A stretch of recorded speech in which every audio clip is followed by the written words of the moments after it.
کل کے سبق میں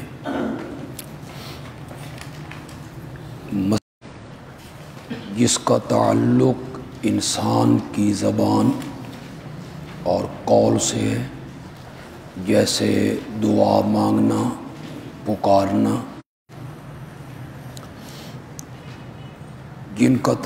جس عبادت کا تعلق انسان کے جسم سے ہے، وجود سے، اور تیسری قسم عبادت کی ہے مالی عبادت۔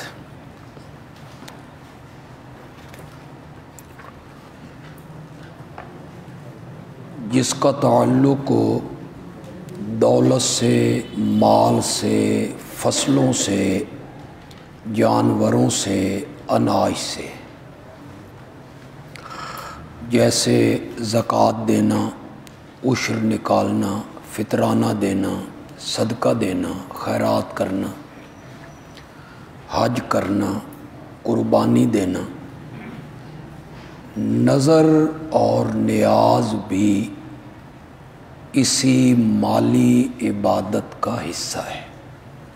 نظر ماننا، منت مان لینا، اور نیاز مان لینا اور نیاز دینا۔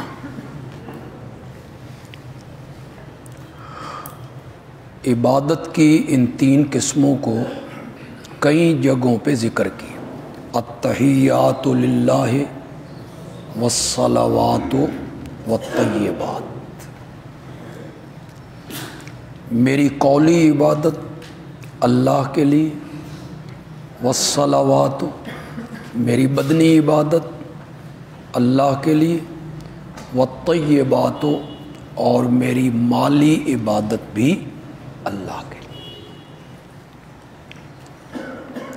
قل ان صلاتی و نسکی و محیای و مماتی للہ رب العالمین، میری نماز اور میری قربانی للہ اللہ کے لیے۔ نماز تو غیر اللہ کے لیے ہوتی نہیں، تو یہاں خاص اہتمام کرنا اور اعلان کروانا کہ آپ کہیں کہ میری نماز اللہ کے لیے۔ نماز تو ہوتی ہی اللہ کے لیے۔ نماز میں دو قسم کی عبادتیں پائی جاتی ہیں۔ نماز میں ایک عبادت ہے قولی،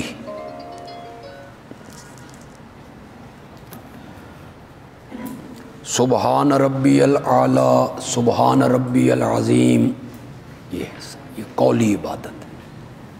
سمع اللہ لمن حمدہ، ربنا لک الحمد۔ اور نماز میں دوسری عبادت ہے بدنی، رکوع، سجدہ، التحیات و نسکی، اور میری قربانی۔ قربانی میں عبادت کی تیسری قسم آ گئی مالی، مال خرچ ہوتا ہے، پیسہ لگتا ہے، جانور خریدنا پڑتا ہے۔ تو اب ان صلاتی و نسکی کا معنی ہوگا میری قولی عبادت، میری بدنی عبادت و نسکی، اور میری مالی عبادت۔ یہ تینوں قسم کی عبادتیں للہ رب العالمین۔ اسی کو سورۃ کوثر میں ذکر کیا، فَصَلِّ لِرَبِّكَ وَانْحَرْ۔ ہم نے آپ کو خیر کثیر عطا کی۔ آپ شکرانے کے طور پر نماز پڑھیے اپنے رب کے لیے، اور قربانی دیجیے اپنے رب کے لیے۔ نماز تو ہوتی رب کے لیے، غیر اللہ کے لیے نہیں ہوتی۔ اتنے اہتمام کے ساتھ حکم دینا اپنے نبی کو کہ آپ نماز پڑھیں اپنے رب کے لیے اور قربانی دیں اپنے رب کے لیے، تو وہاں بھی یہی معنی ہے کہ اپنی قولی عبادت اور اپنی مالی عبادت، یہ عبادت کی تینوں اقسام آپ مختص کر دیں لے ربک، اپنے رب کے لیے۔ ہم نے کل قولی عبادت پر سیر حاصل گفتگو کی، اور اس کی اور بغیر کسی وسائل کے، ذرائع کے، اسباب کے وہ ہر جگہ سے میری پکار کو سنتا ہے۔ اس نظریے سے جب آپ پکاریں گے تو یہ پکار کیا بنے گی؟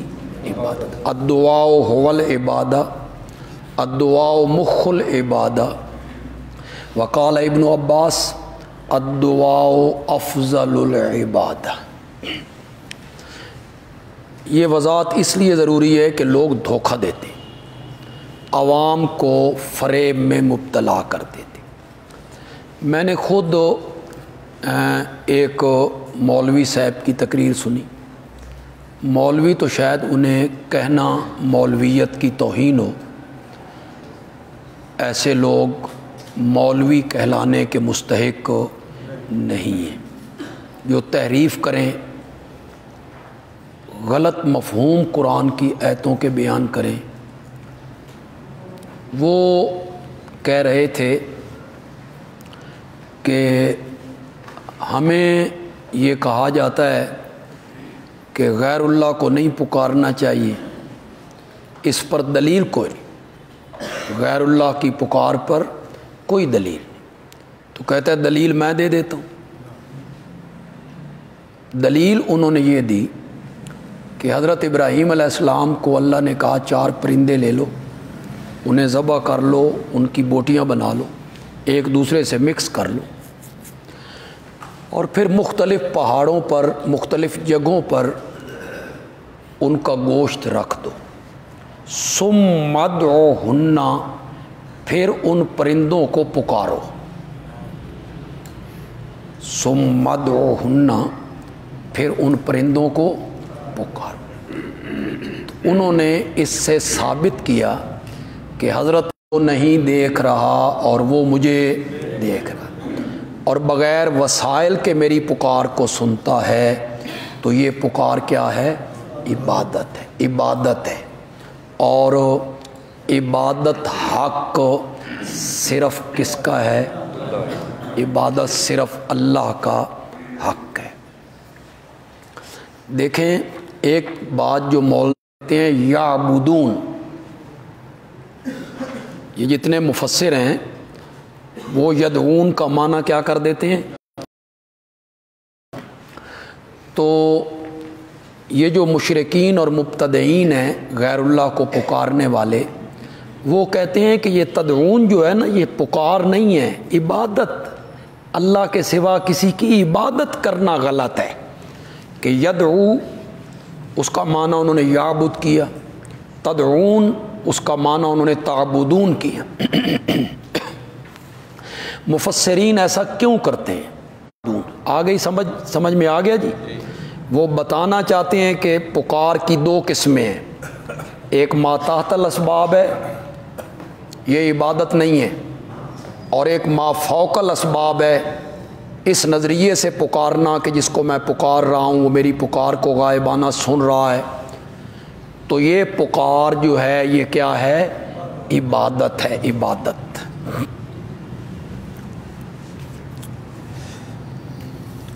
اس پر بس اتنی گفتگو بہت ہے۔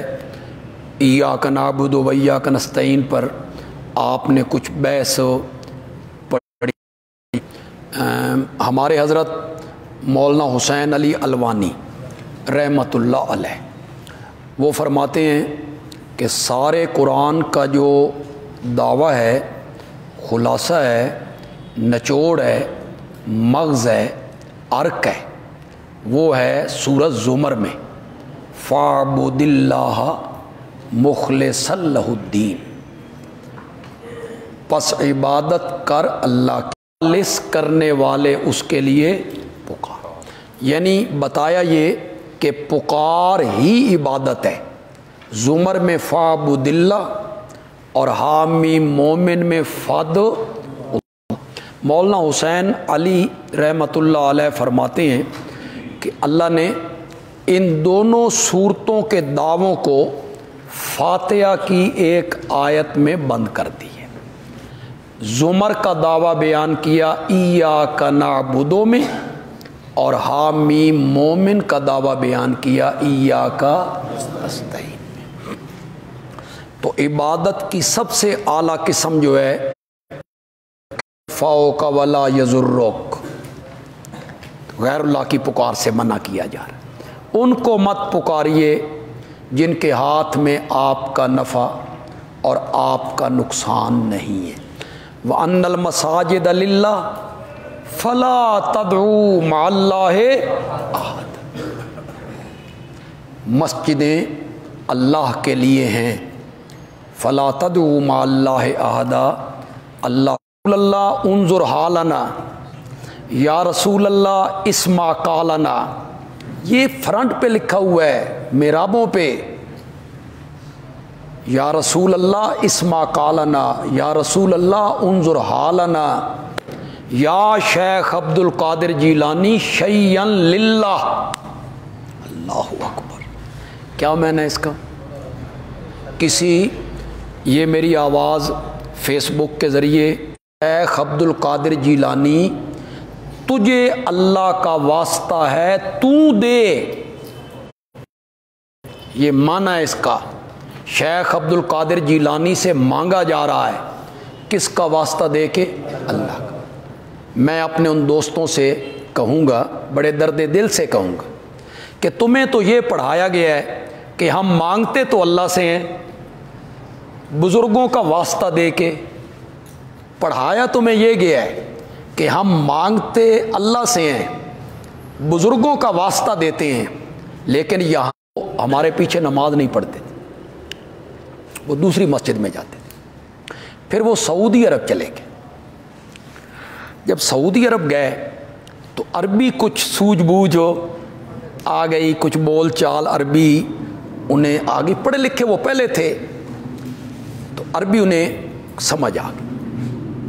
یہاں آئے چھٹی تو یہاں آ گئے نماز پڑھنے، ہمارے پاس یہاں پڑھنے لگ گئے نماز۔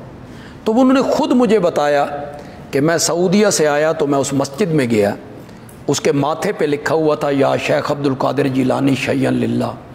تو میں نے امام صاحب سے پوچھا آپ کو اس کے معنی کا پتہ ہے؟ کیا معنی ہے اس کا پتہ ہے آپ کو؟ آپ تو شیخ عبد القادر جیلانی سے مانگ رہے ہیں، اور مانگ رہے ہیں اللہ کا واسطہ دے کر شیخ عبد القادر جیلانی سے۔ بس وہ جو سعودی عرب گئے اللہ نے انہیں سمجھ عطا کر۔ تو وہ بعض اوقات فیصلے ہوتے ہیں اللہ کے، جب اللہ تقدیریں بندے کی بدلنا چاہے تو ایک چھوٹے سے فیصلے سے اللہ بدل دیا کرتے ہیں۔ یہاں ہمارے پیچھے محلے میں ایک ساتھی ہوتے تھے، بڑے ہمارے مخالف تھے اور شرکیہ عقیدہ تھا ان کا، غلط نظریات کے حامل تھے۔ وہ سعودی عرب چلے گئے کام کاج کے سلسلے میں، تو ریاض میں ہوتے تھے، ریاض میں وہ واپس آئے تو ہماری مسجد میں نماز پڑھنے لگ گئے۔ تو مجھے وہ بتانے لگے کہ میری ہدایت کا سبب کیا بنا، کہ ہم جو پاکستانی تھے ہم نے ایک دن پروگرام بنایا کہ بس بناؤ، بغداد جائیں گے شیخ عبد القادر جیلانی کو سلام کرنے۔ ہم نے بس بنا لی، سارے پاکستانی ہم جب بس کے قریب اکٹھے ہوئے، ایک عربی دکاندار تھا، وہ ہمارا دوست تھا، اس نے مجھے بلایا، اس نے کہا کہاں جا رہے ہو بھائی، کیا پروگرام ہے؟ ہم نے کہا ہم بغداد جا رہے ہیں۔ اس نے کہا کیوں؟ میں نے کہا شیخ عبد القادر جیلانی کو سلام کرنا. اس نے کہا من ہوا شیخ عبد القادر جیلانی؟ شیخ عبد القادر جیلانی کون ہے؟ تو میں بڑا حیران، بھئی یہ شیخ عبد القادر جیلانی نہیں جانتا. میں آ کہ 11ویں آلہ. اس آ کہ 11ویں آلہ. میں آ کہ وہ بیڑا کنارے لگانے والا. اس نے کہا بیڑا کنارے لگانے؟ تو اس نے کہا مجھے بتا کیا ہے بیڑا کنارے لگانا. تو میں بڑا خوش ہو کے اب اسے بتا رہا ہوں. بارات جا رہی تھی تو نیاز نہیں دی، حضرت کو غصہ آ گیا، انہوں نے پوری بارات کا بیڑا غرق کر دیا، ڈبو دی، اور 12 سال کے بعد انہوں نے کنارے بھی لگا دی، پھر نکالی بھی صحیح انہوں نے بارات. تو کہتا ہے وہ عربی نا بڑی توجہ سے سنتا رہا. سنتے سنتے جب میں نے بات ختم کی تو کہتا ہے اکلکم فی الپاکستان مجنون، تساں پاکستان سارے پاگل رہندے ہو، اکلکم فی الپاکستان مجنون. تو کہتا ہے پھر میری مصیبت آ گئی. میں اوپر رہتا تھا، جب بھی میں نیچے اترتا کہتا تال پاکستانی اخی تال تال. میں جاتا کہتا بین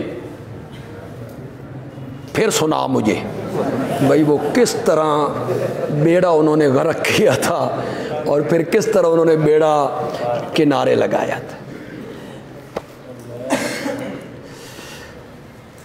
تو منع کیا غیر اللہ کی پکار سے. ان المساجد للہ فلا تدعوا مع اللہ احد. یہ دوسری جو قسم ہے یہ بدنی عبادت ہے.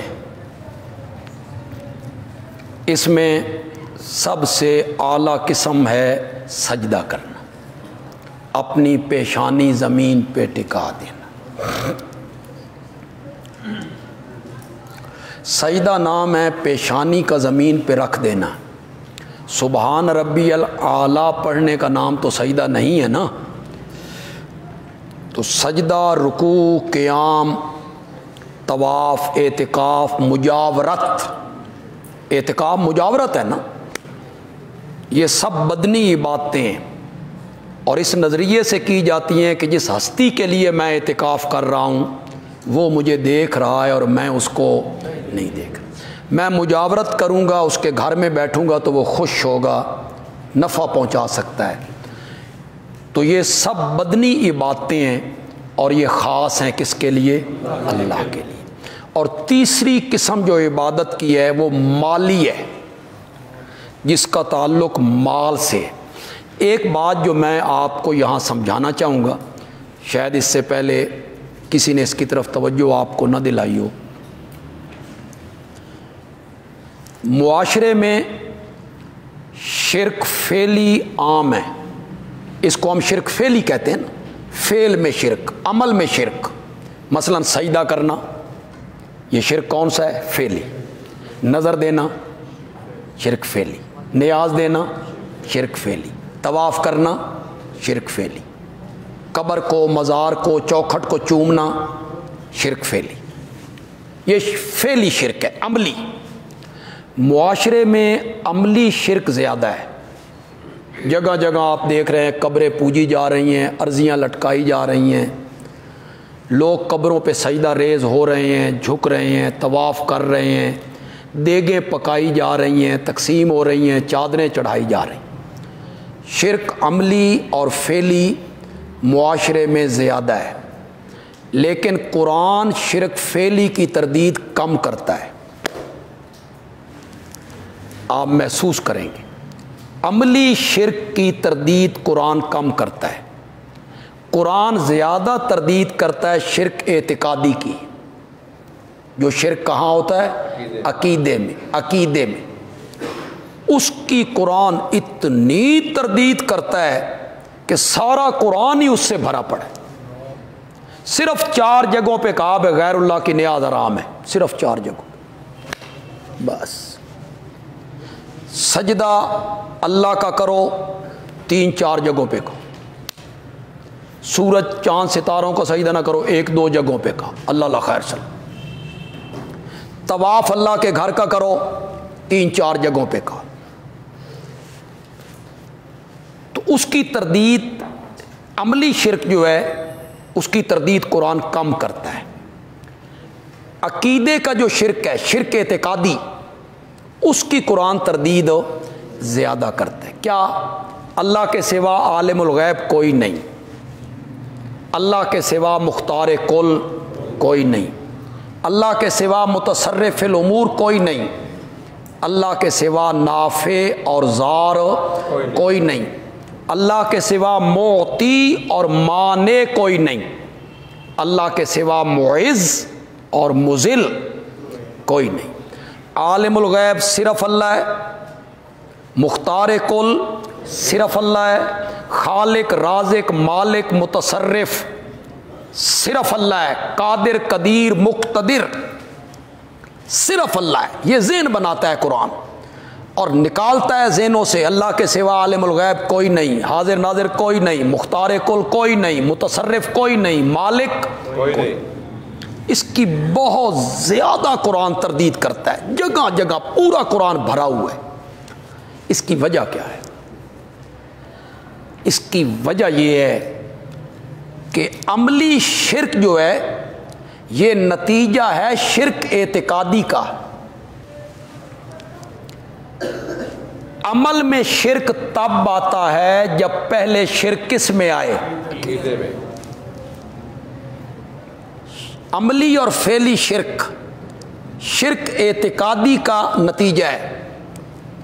غیر اللہ کو پکارنے والا، غیر اللہ کی نظر دینے والا، اس کا پہلا عقیدہ یہ ہوتا ہے کہ جس بزرگ کے نام کی نظر و نیاز دے رہا ہوں وہ میرے حالات سے واقف، نظر و نیاز دیں گے تو وہ خوش ہوگا۔ اگر ہم نے 11ویں نہ دی تو بھینسوں کے تھنوں سے خون آ جائے، نقصان پہنچا دیں، بیماریاں چمٹ جائیں۔ پھر چمٹتی بھی ہیں، آپ یہ نہ سمجھے نہیں چمٹتی، انہوں نے بڑیاں چمٹ دیاں نے۔ وہ رات کو شیطان پھر حرامی آتا ہے خوبصورت شکل بن کے آتا ہے، سفید داڑھی، نورانی چہرہ، سارا کمرہ روشن ہو گیا، آ کے کہتا ہے تو آج 11ویں دیتی ہے نا، تو میرا بڑا چنگا پتر ہے، من پہنچ گئی ہے۔ یہ صبح کو کہتا ہے حضرت صاحب تشریف لائے تھے، انہوں نے کہا تیری 11ویں پہنچ گئی ہے۔ حضرت شیخ القرآن کہتے تھے وہ حضرت صاحب نہیں، تیرا پیو شیطان ہے۔ وہ آتا ہے، وہ بڑا حرامی ہے، وہ شکر کرو وہ یہ کرتوت ایسے اس کی توفیق نہیں ہوتی، قبروں میں سے آوازیں نکالنے لگ جاتا ہے، قبروں میں سے آوازیں۔ آج کسی قبر سے آواز نکل آئے، آ جائے، ساڑی کسی مننی ہے؟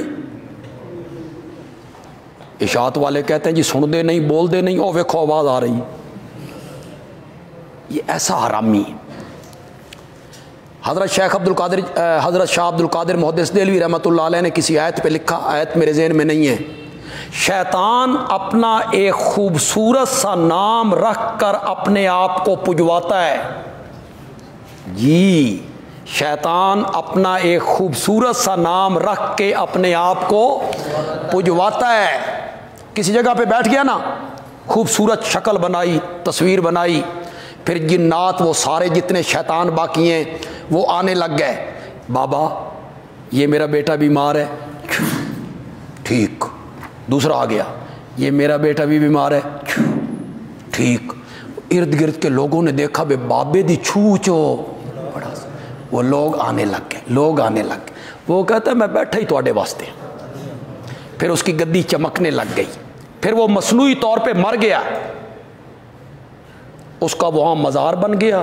اے حرامی اتھو نکل کے کسی اور جگہ تے جا کے پہنچ گیا۔ ایسے کرتا ہے، یعنی شرک کروانے کے لیے۔ مولانا شفیق الرحمان صاحب ایبٹ آباد کے فوت ہو گئے، اللہ ان کی مغفرت فرمائے۔ وہ کہتے تھے کہ میں درس دیتا تھا تو میرے درس میں ایک لڑکا آیا کرتا تھا، کچھ دنوں سے وہ نہیں آ رہا ہے، تو میں نے اپنے دوستوں سے کہا کہ وہ لڑکا درس پہ آتا تھا نہیں آ رہا ہے، آؤ اس کا پتہ کر کے آئے۔ تو ہم گئے اس کا پتہ کرنے، میں نے کہا تو درس پہ نہیں آتا؟ اس نے کہا چھوڑو جی چھوڑو، تواڈے جے گستاخ دے درس کی سننے نے۔ میں نے کہا یہ کیا ہو گیا اس کو؟ تم گستاخ ہو ولیوں کے اور بزرگوں کے۔ او بھائی کیا ہوا ہے؟ تو اس لڑکے نے کہا دیکھیں اس کے کرتوت دیکھیں آپ شیطان کے۔ وہ کہتا ہے میں درس سن کے واپس آ رہا تھا، جب اپنے گھر کی گلی میں پہنچا تو سامنے ایک بزرگ آ گئے، بڑی نورانی شکل تھی ان کی۔ انہوں نے کہا میں شیخ عبد القادر جیلانی ہوں، تو کہاں سے آ رہا ہے؟ میں نے کہا میں مولانا شفیق الرحمان کے درس میں گیا تھا۔ اس گستاخ دے درس، وہ تو ہمارا گستاخ ہے بزرگوں کا۔ نا جی نا، شیخ عبد القادر جیلانی تو گستاخ آکھ دیتا۔ ہوں اس نو کون سمجھائے؟ یہ تہاڈا پیو شیخ عبد القادر جیلانی قرآن سے منع کر رہے ہیں؟ وہ تو قرآن کی طرف راغب کرنے والے لوگ ہیں، ولی اللہ لوگ ہیں۔ تو یہ نہ سمجھا کرے بھائی ان کو نہیں رات خواب میں آتے بزرگ ہو، بڑے خواب چاہتے ہیں انہوں بزرگ، انہوں نے منیاں الٹ کے رکھ چھڑ دیں۔ پھر بھینسوں کے وہ مولانا محمد طاہر پنجپیری رحمۃ اللہ علیہ نے نہیں لکھا اپنی ایک کتاب میں کہ میں گجرات کے علاقے میں جب پڑھتا تھا تو جمعرات کے دن یا چھٹیوں کے ایام میں میں پیچھے نہیں جاتا تھا، میں کئی دیہاتوں میں جا کے لوگوں کو قرآن کا ترجمہ پڑھاتا تھا۔ تو ایک دیہات میں گیا تو میں نے ان سے پوچھا بھئی یہاں کا نمبردار کون ہے؟ میں نے کہا بھئی نمبردار تے ہاتھ پائیے، چودھری سردار۔ وہ مان گیا نا، دوسرے مان جائیں گے۔ تو مجھے انہوں نے کہا بھئی یہاں چودھری ہے، اس کا نام ہے بوٹا، چودھری بوٹا۔ تو وہ ڈیرہ ہے اس کا، وہ نمبردار ہے، چودھری ہے۔ میں اس کے پاس چلا گیا، میں نے کہا کہ میں آپ کو قرآن کا ترجمہ پڑھانا چاہتا ہوں۔ چودھری کی لگے تھے، اس نے میری بات سنی نہیں۔ میں اس کی منتیں کرتا رہا، ایک دو دن گزر گئے، آخر وہ آمادہ ہو گیا بے پڑھاؤ۔ حضرت کہتے ہیں میں نے ایاک نعبد و ایاک نستعین پہ پہنچ کے نہ اس کو ساری توحید سمجھا دی، اس نو سمجھ آ گئی، چودھری نو سمجھ آ گئی۔ وہ جو غیر اللہ کی نیازیں دیتا تھا، 11ویں دیتا تھا، سب بند۔ اس نے کہا کوئی نیاز شیاز نہیں۔ لوگ بڑے پریشان، پنڈ والے، بھائی چودھری جڑا ہے وہابی ہو گیا۔ تو حضرت کہتے ہیں میں ایک دن مغرب کی نماز پڑھ کے نکلا نا، تو میں ڈیرے کی طرف جا رہا ہوں، تو میں نے دیکھا ڈیرے پہ بندے بڑے اکٹھے۔ میں نے کہا بھئی اللہ خیر کرے، کیا ہو گیا ڈیرے پہ؟ تو میں نے وہاں جا کے دیکھا تو چودھری کی جتنی بھینسیں ہیں نا وہ سب لیٹی ہوئی ہیں، ساری بھینسیں، اور چودھری بڑا پریشان ہے۔ اور لوگ کہتے ہیں اور اس مولوی وہابی کو پڑھ 11ویں نہیں نہ دیتی، ہوں پہنچیا کہ نہیں پہنچیا؟ بابا پہنچیا کہ نہیں؟ وہ دیکھ ساری بھینسیں مر رہی ہیں۔ بوٹا بڑا پریشان۔ مولانا محمد طاہر صاحب رحمۃ اللہ علیہ کہتے ہیں میں سمجھ گیا بے حرامی شیطان۔ میں نے بوٹا سے کہا بھائی برتن لے کے آ گھر سے۔ اس نے کہا برتن کیا لانے، کھڑی ہوتی نہیں ہے تو دودھ کیا نکالنا ہے ان کا؟ میں نے کہا تو لے کے تو آ یار، برتن لے آ۔ کہتے ہیں جب وہ برتن لے کے آیا نا، میں نے جوتی نکالی، میں نے کہا اعوذ باللہ من الشیطان الرجیم۔ ایک جوتی میں نے ایک بھینس کو لگائی نا، وہ اٹھ کے کھڑی ہو گئی۔ میں آ کے اس نے دو لے، پھر میں نے دوسری کو لگایا، تیسری کو، چوتھی کو، پانچویں کو۔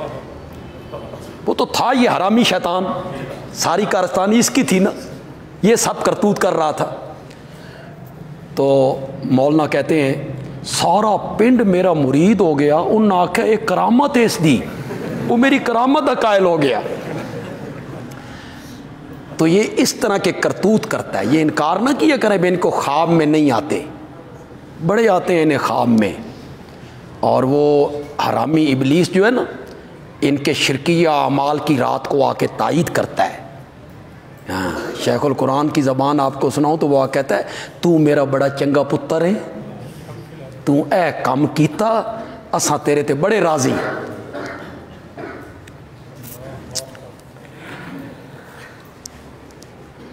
تو مالی عبادت میں نظر ہے، نیاز ہے، منت ہے۔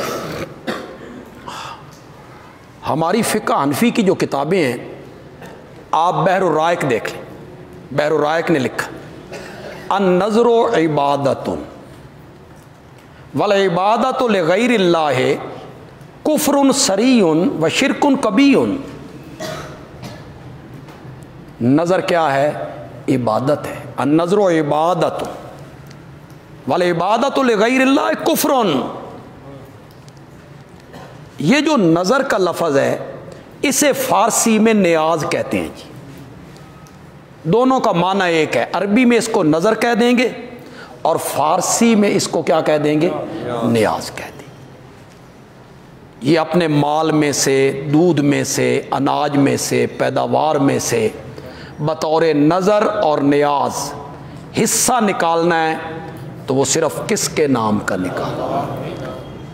یہ آپ ما احل بہ لغیر اللہ پہ پہنچیں گے دوسرے پارے میں، کسی جگہ پہ سورۃ نال میں یا حج میں یا کہیں آئے گا تو میں بھی اس پر گفتگو کر لوں گا کہ ما سے مراد کیا ہے، ما احل بہ لغیر اللہ، ما سے کیا مراد ہے۔ صرف ذبح مراد نہیں ہے جس طرح مشرکین لیتے ہیں۔ احلہ کا معنی ذوبیہ کہاں ہو گیا؟ کس نے کیا احلہ کا معنی ذوبیہ؟ اور اگر احلہ ذوبیہ کے معنی میں ہے تو پھر سورۃ مائدہ میں آگے جا کے کیوں کہا وما ذوبیہ علی النصب؟ اگر ذوبیہ کا یہاں ذکر ہو گیا تھا ما احلہ میں تو آگے جا کے کہا وما ذوبیہ علی النصب، کیوں کہا؟ اس کو ذکر کرنے کی پھر کیا ضرورت تھی؟ ما ذوبیہ علی النصب کو تو ذکر کر دیا گیا تھا۔ تو ذوبیہ معنی نہیں ہے، ما عموم کے لیے ہر چیز، ما کپڑا ہو، تیل ہو، پیسہ ہو، دیگ ہو، چادر ہو، اناج ہو، دودھ ہو، ہر وہ چیز احلہ جسے شہرت دی جائے، آواز بلند کیا جائے، احلہ احلال سے، احلال آواز کا بلند ہونا، آواز بلند کیا جائے، بہی بمعنی علیہ، اس پر، لغیر اللہ لتقرب غیر اللہ، غیر اللہ کا قرب حاصل کرنے کے لیے، غیر اللہ کا قرب حاصل کرنے کے لیے جو چیز، جس چیز کو بھی شہرت دی جائے، اس پر آواز بلند کیا جائے تو وہ حرام ہے۔ بہی علیہ کے معنی میں مفسرین لیتے ہیں۔ ہمارے حضرت مولانا حسین علی رحمۃ اللہ علیہ کہتے ہیں ما سے مراد چیز نہیں ہے، کلمہ ہے۔ بہی علیہ کے معنی میں نہیں ہے، بہی اپنے معنی میں ہے، اب مانا کرو، اور وہ کلمہ بہی جس کلمے کے ساتھ آواز بلند کی جائے لغیر اللہ، غیر اللہ کے تقرب کے لیے، وہ کلمہ بولنا بھی حرام ہے۔ یہ مولانا حسین علی نے مانا کیا، چیز تو اپنی جگہ پہ رہ گئی، یہ چھترا، یہ بکرا، یہ چوپایا، عرس لگے گا تو میں فلاں قبر پہ جا کے اس کو بطور نیاز چڑھاؤں گا۔ مولانا حسین علی کہتے ہیں یہ بکرا، چھترا تو رہ گیا اپنی جگہ پہ، یہ جملہ بولنا بھی کیا ہے؟ حرام ہے۔ ما سے مراد کلمہ، پھر بہی علیہ کے معنی میں نہیں ہوگا، بہی اپنے معنی میں ہوگا، وہ کلمہ جس کلمے کے ذریعے غیر اللہ کے تقرب کے لیے شہرت دی جائے، نام بلند کیا جائے۔ اس کو ہم انشاءاللہ پڑھیں گے۔ فی الحال میں اس پر اتنی گفتگو کروں گا کہ ہمارے یہ ساتھی کہتے ہیں کہ ہم تو نظر و نیاز نہیں دیتے، ہم تو ارواح دیتے ہیں۔ یہ جو ہم 11ویں دیتے ہیں یا کنڈے ہیں تو یہ ہم کیا دیتے ہیں؟ ارواح۔ ارواح آپ سمجھتے؟ ایصال ثواب، ایصال، ہم ایصال ثواب کرتے۔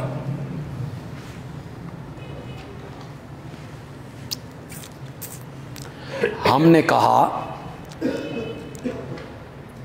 ایصال ثواب اگر تم کرتے ہو تو پھر دن کی تخصیص کیوں؟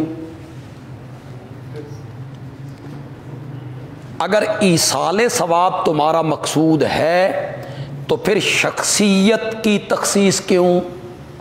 صرف شیخ عبد القادر جیلانی کیوں؟ 11 تاریخ کیوں؟ شریعت نے ایصال ثواب کے لیے نہ دن مقرر کیا اور شریعت نے ایصال ثواب کے لیے نہ شخصیت کو مقرر کیا، کوئی مقرر نہیں کیا، دن بھی نہیں، شخصیت بھی نہیں۔ دیکھیں میں الزامی طور پر ایک بات کہنا چاہتا ہوں، الزامی طور پر شیخ عبد القادر جیلانی رحمۃ اللہ علیہ کو ہر مہینے 11 تاریخ کو ایصال ثواب کرنا، اس کی 2 وجہ سمجھ آتی ہیں۔ ایک وجہ یہ ہے کہ آپ انہیں نیک سمجھتے ہیں، بزرگ سمجھتے ہیں، عظیم ہستی سمجھتے ہیں، ولی اللہ سمجھتے ہیں، اس لیے ہر مہینے ان کے نام کی آپ ارواح دیتے ہیں۔ تو میں کہتا ہوں اگر یہ وجہ ہے تو امت میں ان سے بھی بڑے بڑے نامور اور نیک لوگ موجود ہو۔ امام اعظم امام ابو حنیفہ ہیں، امام ابو یوسف ہیں، امام محمد ہیں، صحابہ ہیں، سیدنا صدیق اکبر ہے۔ اگر نیک سمجھ کے، ولی اللہ سمجھ کے، عظیم ہستی سمجھ کے ہر مہینے ان کے نام کی ارواح دیتے ہو تو ان سے بھی نامور لوگ موجود ہیں، تم نے بھول کر بھی ان کا کبھی نام نہیں لی۔ اور اگر خدا نخواستہ تم انہیں اس لیے نیاز ارواح دیتے ہو کہ تمہارا خیال یہ ہے، تمہارا خیال یہ ہے کہ وہ کہیں پکڑ میں ہیں یا درجے کم میں، ہم ادھر سے ارواح پہنچائیں گے تو وہ بچ جائیں گے، اس لیے دیتے ہو اگر، تو پھر شیخ عبد القادر جیلانی رحمۃ اللہ علیہ نے جس طرح زندگی گزاری، ہم نے انہیں کتابوں میں پڑھا، وہ نیک بندے تھے، اللہ کے ولی تھے، اللہ کے فضل سے وہ اچھی جگہ پر ہوں گے۔ ہمیں اپنی ماں کا، باپ کا، دادے کا، استاد کا، آپ کو اپنے آباء و اجداد کا کوئی علم نہیں ہے، لہٰذا ارواح دینی ہے تو پھر اپنے باپ، دادا، استاد ان کے نام کی، وہ تو نیک لوگ ہیں۔ اس کی میں ایک مثال دیا کرتا ہوں کہ سردیوں کا موسم ہے، برف باری ہو رہی ہے، سخت سردی ہے، ایک آدمی کے پاس کمبل فالتو ہے، اس کے پاس، اس نے سوچا بھئی میرے پاس فالتو کمبل ہے، چلو میں کسی کو دے کے آؤں۔ باہر نکلا تو اس نے ایک دکان کے تھڑے پہ دیکھا کہ ایک فقیر لیٹا ہوا ہے، اس کے اوپر کوئی کپڑا نہیں ہے، تھر تھر تھر تھر کانپ رہا ہے وہ، یہ اس کے قریب سے گزر گیا۔ آگے جا کے اس نے دیکھا بھی ایک کمرہ ہے، اس میں ہیٹر جل رہا ہے، یہ اندر داخل ہوا، وہاں ایک آدمی ہے، اس کے اوپر نیچے بھی ایک کمبل ہے، اوپر بھی ایک کمبل ہے، ہیٹر بھی جل رہا ہے، اس اپنا کمبل ہی اس دے اوتے سٹ دیتا ہے کہ یہ بھی تو لے۔ اس نے کم عقلی کا کام کیا کہ عقل مندی کا کام کیا؟ ضرورت کس کو تھی؟ اس کو جو باہر تھا، ٹھٹر رہا تھا۔ شیخ عبد القادر جیلانی کو تیرے ایصال ثواب کی ضرورت نہیں ہے، وہ اللہ کے فضل سے اچھی جگہ پہ ہوں گے، جن کو ضرورت ہے ان کے نام کی ارواح اور ایصال ثواب کرو۔ ایک بات جو اس سلسلے میں میں کہوں گا اور میں ہی کہوں گا، شاید اس سے پہلے آپ نے نہ سنی ہو، ہماری شریعت نے تمام عبادات کا وقت مقرر کیا ہے جی، دن بھی وقت بھی، نماز کا وقت مقرر، زور کا وقت مقرر ہے، عصر کا، مغرب کا، عشاء کا مقرر ہے، روزوں کے لیے رمضان مقرر ہے جی، حج کے لیے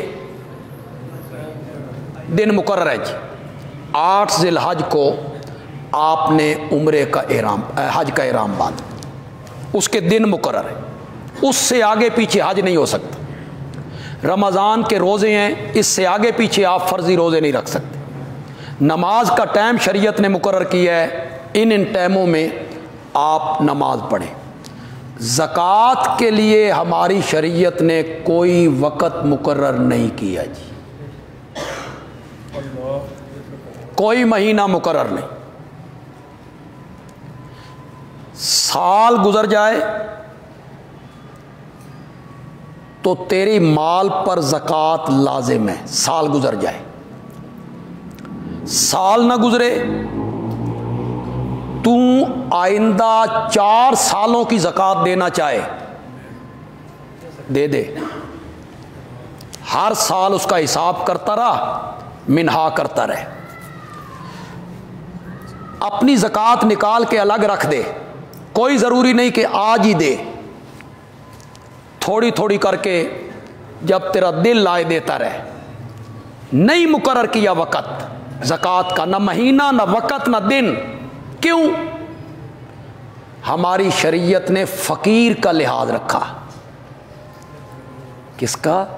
فقیر کا، اس مسکین کا، ضرورت مند کا۔ اگر وقت مقرر ہوتا جنوری یا چلو رمضان مقرر ہوتا، بھائی رمضان میں زکوٰۃ دینی ہے، اگے پیچھے نہیں دینی۔ ربیع الاول میں کوئی غریب آ جاتا، اس کی ماں بیمار ہوتی، ہسپتال میں لے جانا ہے، دوائی لے کے دینی ہے، تو آپ کہتے مجبوری ہے، رمضان چاہیے تو زکوٰۃ تو رمضان میں نکال۔ لیکن شریعت نے فقیر کا لحاظ رکھا، فرمایا ربیع الاول ہے دے دے، جب زکوٰۃ کا حساب کرے گا اس سے منع کر لینا۔ کوئی وقت مقرر نہیں کیا ہے۔ جو شریعت فرضی صدقہ، فرضی زکوٰۃ، عشر، اس کا وقت مقرر نہیں کرنے دیتی، وہ شریعت ایصال ثواب اور ارواح کے لیے دن کیسے مقرر کرنے دیتی کہ 11 کوئی دینی؟ یہ تو زکوٰۃ کے لیے وقت مقرر نہیں کرنے دیتی، عشر کے لیے نہیں کرنے دیتی۔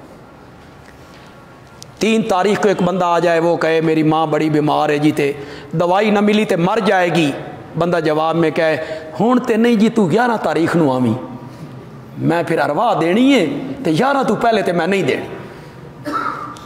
یہ شش و پنج ہے بھائی، یہ شش و پنج کی بات ہے۔ شش اور پنج بھی 11 ہی ہوتے ہیں، شش و پنج یہ شش و پنج کی بات ہے، یہ شش و پنج میں ہی ہیں یہ سارے لوگ۔ تھوڑی سی ہم کل گفتگو کریں گے وسیلے پر انشاءاللہ، اور یہ اسی کے ضمن میں کریں گے الدعا،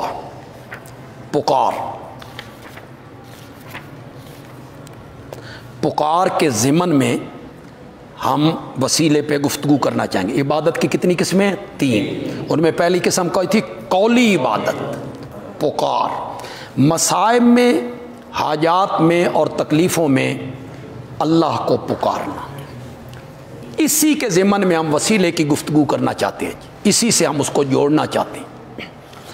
آپ قرآن پڑھ لیں، آپ قرآن میں انبیاء کی دعائیں پڑھ لیں، نیک بندوں کی دعائیں پڑھ لیں۔ اصحاب کہف ہیں، تمام انبیاء نے اور تمام نیک بندوں نے مصائب اور دکھ میں جب بھی پکارا ہے تو بغیر واسطے اور وسیلے کے براہ راست اللہ کو پکارا۔ پڑھتے چلے جائیں، ربنا اللہم، ربنا اللہم۔ میں کتنی دعاؤں کا ذکر کروں، آپ اہل علم ہیں اور آپ وہ ساری جانتے ہیں، حضرت آدم، حضرت نوح، حضرت ایوب، حضرت یونس، حضرت زکریا، حضرت یوسف، سب کی دعائیں ہیں کیا ہے؟ ربنا ربنا ربنا۔ ہماری حدیث کی کتابوں میں ایک مستقل باب ہے، باب الدعوات۔ اس میں ان تمام دعاؤں کو ذکر کیا گیا جو میرے آقا نے مانگی یا مانگنے کا حکم دیا۔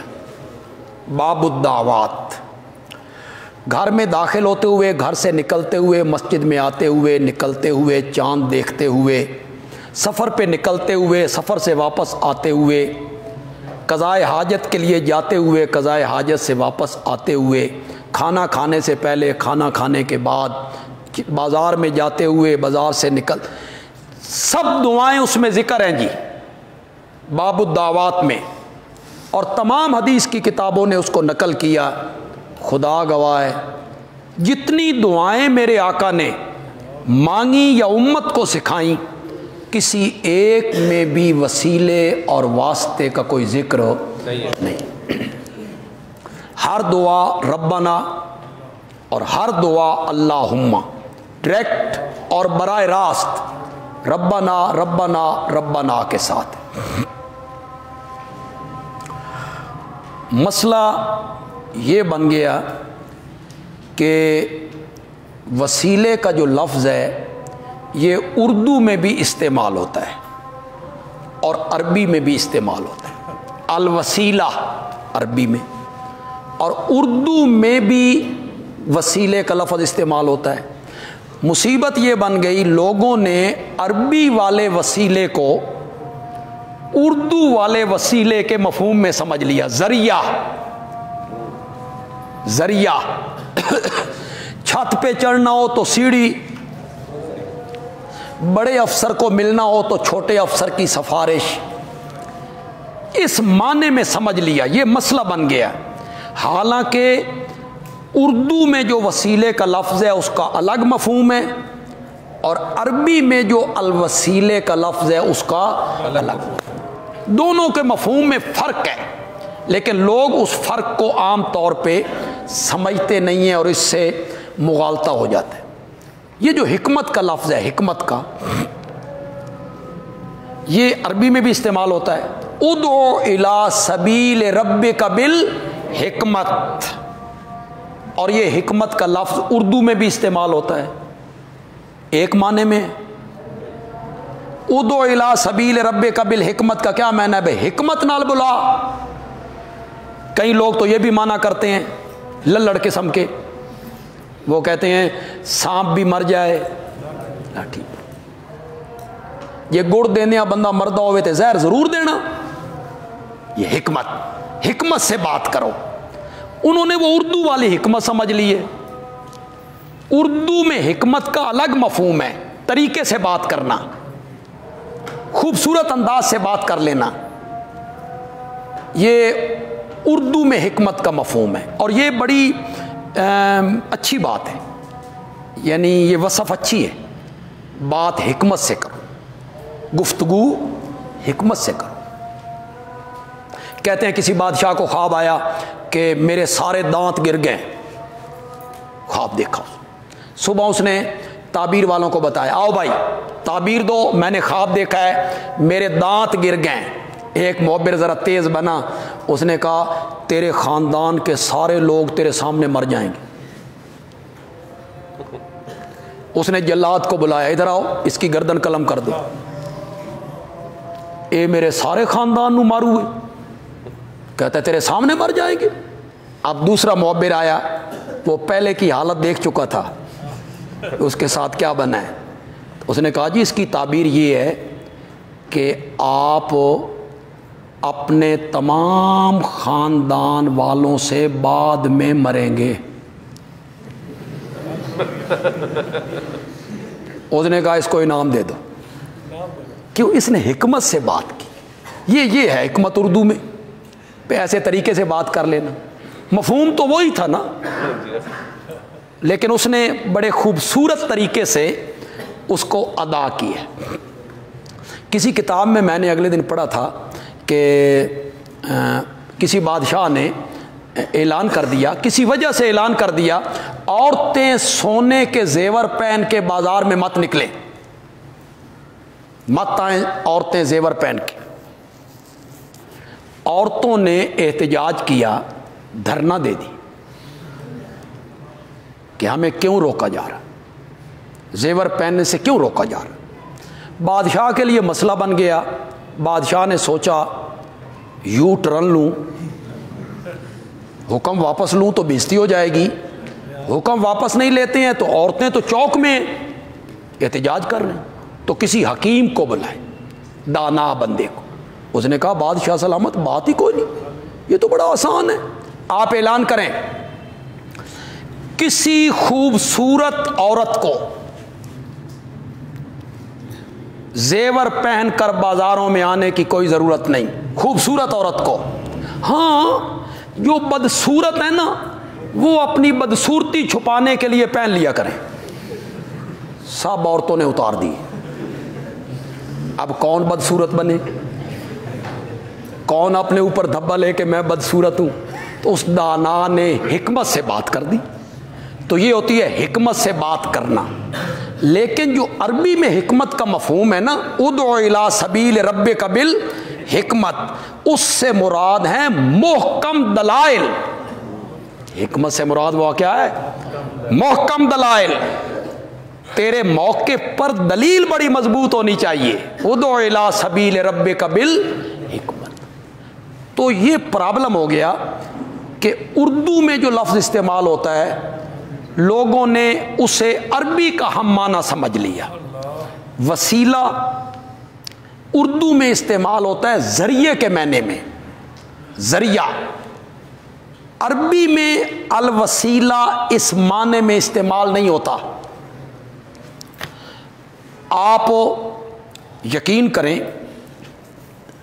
جتنی لغت کی کتابیں ہیں اہل سنت کی یا اہل تشیع کی بھی, چلو جتنی بھی لغت کی کتابیں, امام جوہری نے سیاح کے نام پہ لکھی, فیروز آبادی نے قاموس کے نام پہ لکھی, امام راغب نے مفردات کے نام پہ لکھی, ابن منظور افریقی نے لسان العرب کے نام پہ لکھی, تاج العروس ہے. جتنی لغت کی کتابیں ہیں خدا گواہ ہے سب کتابوں نے لکھا.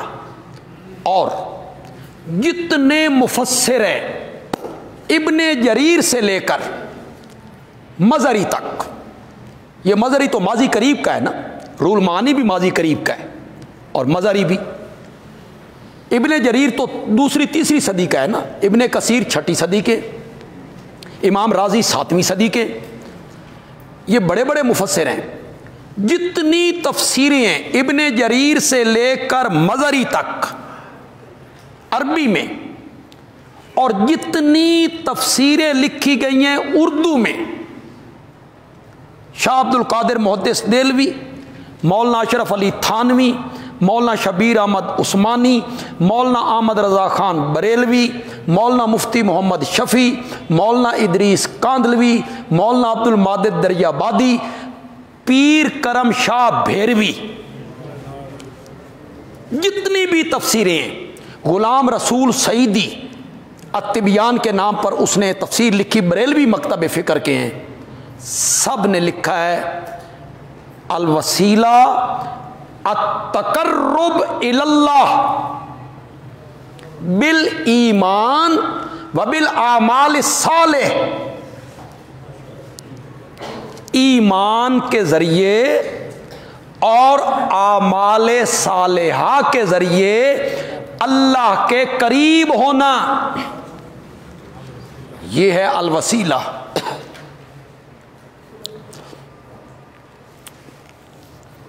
التقرب الی اللہ, الوسیلہ القرب. دیکھیں ایک دعا آپ اللہم رب ھذہ دعوت التامۃ والصلاۃ القائمہ آت محمدا الوسیلۃ, دے محمد پاک کو الوسیلہ.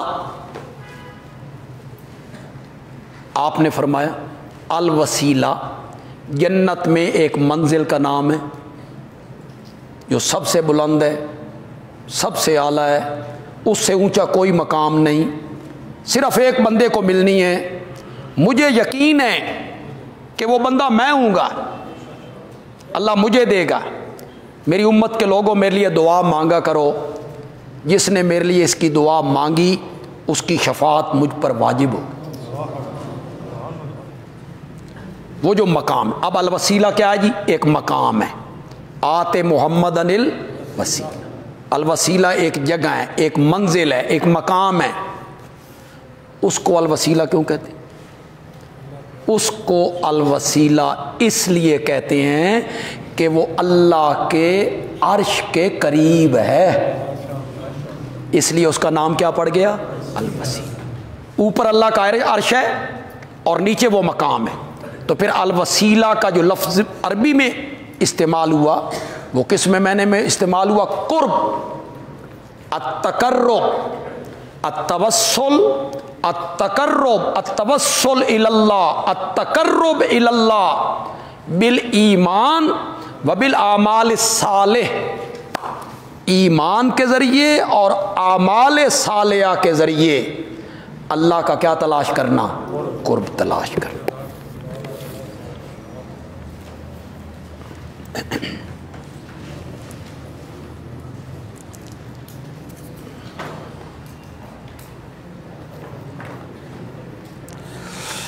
اکثر شیاطین گھروں میں بھی درباروں میں ائمہ ثلاثہ کا نام لکھتے ہیں لیکن امام اعظم کا نام نہیں لکھتے. اس کی کیا وجہ ہے؟ اس کی وجہ ان سے پوچھے نا جو لکھتے ہیں یا نہیں لکھتے.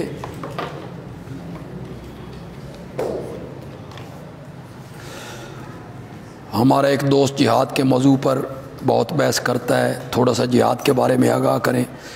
وہ جہاں سورۃ بقرہ میں آپ اذن جہاد کا پڑھیں گے وہاں ساری گفتگو ہو جائے گی کہ جہاد کب فرض ہوتا ہے اور جہاد کی فرضیت کا اعلان کرنا یہ کس کی ذمہ داری ٹھہرتی ہے. اپنی الگ نماز آپ کسی جگہ بھی پڑھ سکتے ہیں. ساری زمین اس امت کے لیے سجدہ گاہ بنائی گئی ہے، آپ کسی جگہ بھی نماز پڑھ سکتے ہیں جی.